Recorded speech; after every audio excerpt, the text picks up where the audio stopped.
All right, thanks to Ben. Meteorologist Damon Madsen joins us. And Damon, I'm just kind of peeking out the window and I see folks carrying the umbrellas. Yeah. Looks like more rain might be coming. It's not the most ideal day, I'll say that. It's one that if we could stay inside, I'm sure many of us would. But hey, it's a Wednesday, so everybody's usually got to be out and about. And we're ready to gear you up for what is to come. And for the most part, it's this view right here. We're trying to look down toward the Kennedy Center off in the distance here in D.C.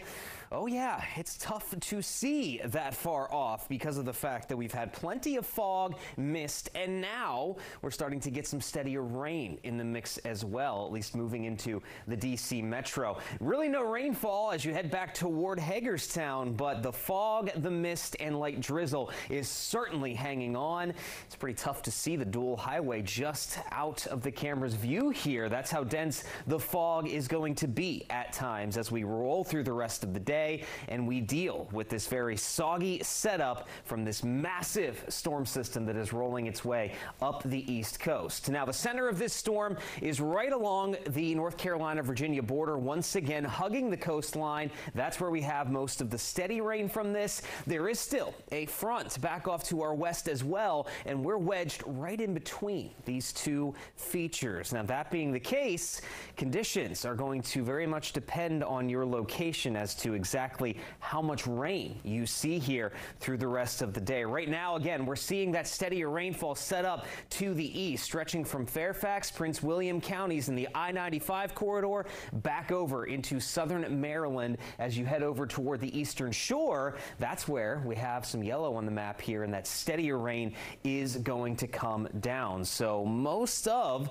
the worst of this rainfall is just going to miss the heart of the DMV, but nonetheless, we are certainly going to see some pockets of steadier rain. We have that right now across Charles, over toward Calvert counties. Meanwhile, though, again, the rain is just starting to fall within the district here, and this is that fine line where we're going to watch here. Steadier rain is going to stay off to the east. Meanwhile, as you go west, drier conditions, if you want to call them that, are going to prevail. It's still going to be damp outside, but most of the steadier rain stays away, and we just deal with light drizzle as you head back across northern Virginia and into the I-81 corridor. And here it is again, approaching 1 o'clock. That wave of steadier rain does spread out across D.C. up into northeastern Maryland, but as you move back toward Winchester, Martinsburg, Hagerstown, most of that rain doesn't even make it that far to the west. And as we go through the rest of the afternoon, there we go. We still see more widespread pockets of light rain. However,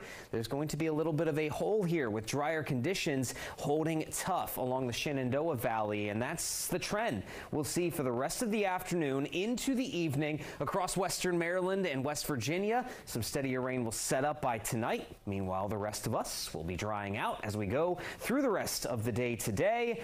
And then as we enter into the night and then into your Thursday morning, the storm system pulls out of here and we will see drier conditions begin to prevail as we move on through the day on Thursday. So things are looking up after today as we head toward the rest of your week. Sunshine Friday with 60s, but then more rain is back on tap as we enter into the start of the weekend.